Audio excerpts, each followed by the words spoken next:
मैं जाऊंगी काम पर। नहीं माँ, तुम कहीं नहीं जाओगी, मैं कर लूंगी सब। और मैं सच बोल रही हूँ, मैं बड़ी हो गई हूँ, ये मेहंदी वेहंदी का मुझे शौक नहीं। इतना मीरा, ओ मीरा, चल तो जल्दी से आटा गूंथ दे, मैं फटाफट रोटियां सेक दूंगी। नहीं माँ, मैं नहीं गूंथ पाऊंगी, मैंने मेहंदी लगा ली है हाथ पर। क्या? सुबह सुबह तू फिर मेहंदी लगाकर बैठ गई? बड़ी मक्कार है सच में, काम में मदद ना करनी पड़े इसलिए जब देखो मेहंदी लगाकर बैठ जाती है।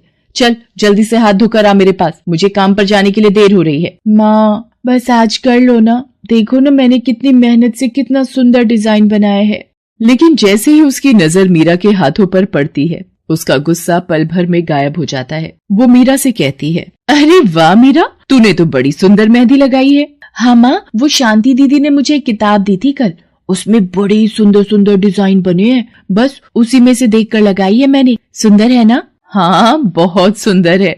अरे लेकिन मुझे तो, ओफो, फिर लगा लिया ना तूने बातों में, पहले से ही देर हो रही है, ऊपर से तू भी मेहंदी लगाकर महारानी जैसे बैठ गई है। माँ तुम इतना परेशान क्यों होती हो? 1-2 घंटे में जब मेरी मेहंदी सूख जाएगी तो मैं घर के सारे काम कर दूंगी। मीरा की बात मानकर कावेरी काम पर चली जाती है। वो एक बड़ी सोसाइटी के घरों में काम करती थी और इसी काम से कावेरी और मीरा का गुजारा चलता था। कावेरी के पति की कई साल पहले एक सड़क हादसे में मौत हो गई थी। तब से कावेरी पर ही सारी जिम्मेदारी थी। मीरा भी घर के कामों में उसका पूरा हाथ बटाती थी। मीरा को मेहंदी लगाना बहुत पसंद था। उसने अपने घर के पीछे मेहंदी के कई सारे पौधे लगा रखे थे, जिनका वो बहुत ख्याल रखती थी। वो अपने हाथों से मेहंदी के पत्तों को पीसकर अपने हाथों में लगाने के लिए तैयार करती थी। फिर एक दिन, मीरा, हमें इस जगह पर थोड़ी मोड़ी खेती कर लेनी चाहिए। ये मेहंदी के पौधों से कुछ कमाई थोड़ी ही हो रही है, खेती कर लेंगे तो कुछ पैसे ही बन जाएंगे। नहीं माँ, मेरे मेहंदी के पौधों को हाथ भी मत लगाना, बाजार से मेहंदी खरीदने के तो पैसे हैं नहीं हमारे पास, अब इन्हें तो रहने दो। ये कहते हुए मीरा की आंखों में आंसू थे। कावेरी उसके सिर पर हाथ रखते हुए कहती है, मीरा मैं जानती हूँ तुझे मेहंदी लगाना बहुत अच्छा लगता है, लेकिन बेटा अपनी हालत तो तुझे पता ही है ना, मैं कितनी मुश्किल से। माँ सब समझती हूँ मैं, जाओ कर लो जो करना है। इतना कहकर मीरा रोते हुए वहाँ से चली जाती है। कावेरी को उसके लिए बुरा लग रहा था। वो मीरा की मेहंदी के पौधों को कुछ नहीं करती। ऐसे ही कई दिन गुजर जाते हैं। ज्यादा काम करने की वजह से कावेरी की तबीयत खराब रहने लगी। वो बहुत जल्दी जल्दी बीमार पड़ने लगी। तो मीरा ने उससे कहा, माँ तुम रहने दो, तुम्हें बुखार है, रात भर सोई नहीं हो, मैं चली जाती हूँ काम पर। नहीं मीरा, तू कैसे? ना नहीं, मैं ठीक हूँ, मैं जाती हूँ। कावेरी जैसे ही उठकर चलने की कोशिश करती है, अचानक उसे चक्कर आ जाता है। मीरा उसे सहारा देकर बिस्तर पर लिटा देती है और उससे कहती है, बस माँ, अब तुम आराम करोगी और काम पर अब से मैं जाऊंगी। कावेरी घर पर रहकर आराम तो कर रही थी, लेकिन वास्तव में उसे अच्छे इलाज की भी जरूरत थी, जिसके लिए पैसे थे नहीं। दूसरी तरफ अब हर रोज मीरा काम पर जाती और लौटकर घर के भी सारे काम उसे ही करने पड़ते थे। इस सब में उसे मेहंदी लगाने का बिल्कुल भी वक्त नहीं मिल पाता था। मीरा, कितने दिन हो गए तूने मेहंदी नहीं लगाई? हाँ माँ, बस मन नहीं कर रहा। अच्छा, मेहंदी लगाने का तेरा मन नहीं?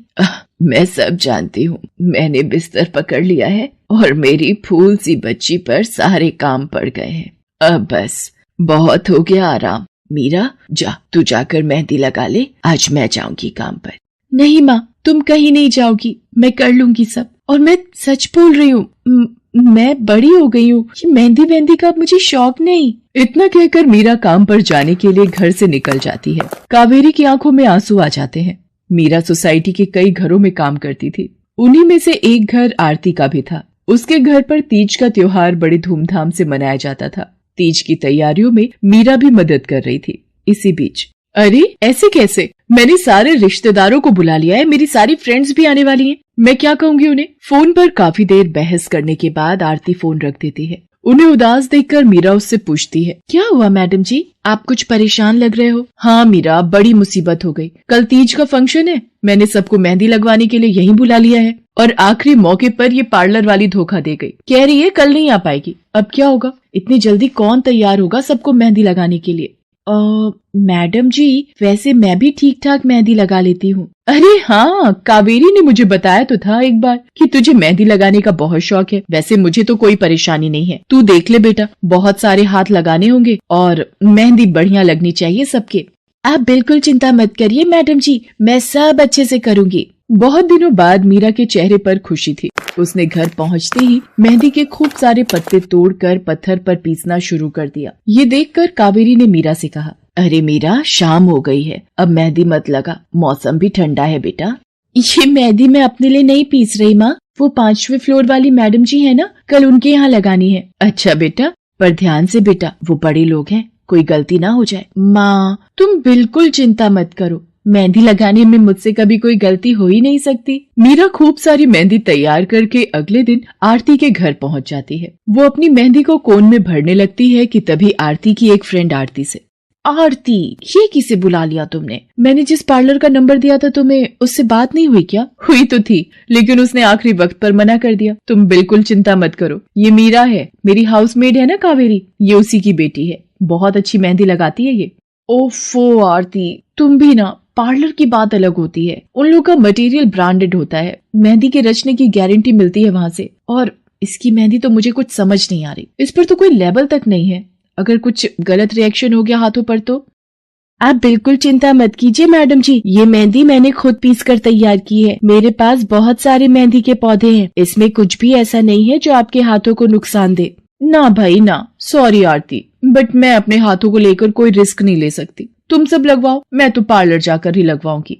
इतना कहकर आरती की दोस्त शालिनी वहाँ से चली जाती है। आरती मीरा को इशारा देकर काम शुरू करने को कहती है।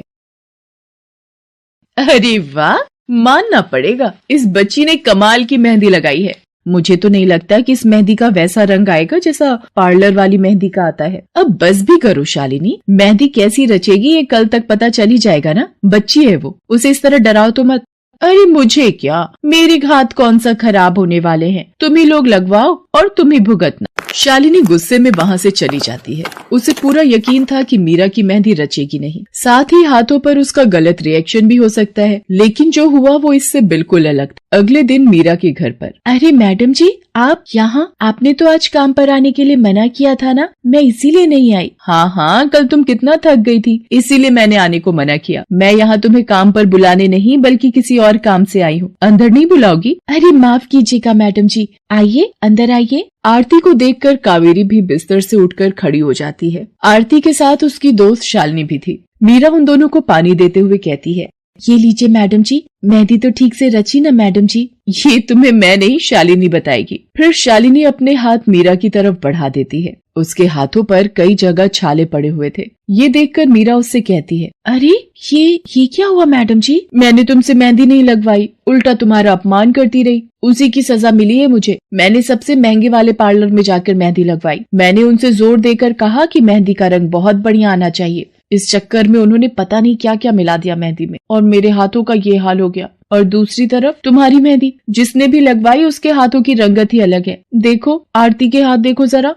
आरती ने अपने हाथ आगे बढ़ा दिए, जिन पर मीरा के हाथों से लगी मेहंदी का बहुत ही अच्छा रंग चढ़ा था। फिर आरती कावेरी के पास जाकर उससे बोली, बस कावेरी, ये झाड़ू पोछा और बर्तन बहुत करवा लिए तुमने मीरा से, ये अब वो करेगी जो इसे करना चाहिए। जी क्या मतलब मैडम जी?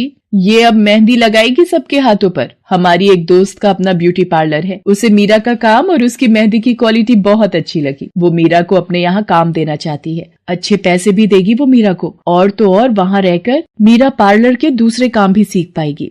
आरती की बात सुनकर कावेरी की आंखों में आंसू आ जाते हैं। वो हाथ जोड़कर आरती का शुक्रिया अदा करती है। मीरा भी बहुत खुश थी। अब न सिर्फ वो अपना मेहंदी लगाने का शौक पूरा कर सकती थी, बल्कि अच्छे पैसे कमाकर अपनी माँ का इलाज भी करवा सकती थी।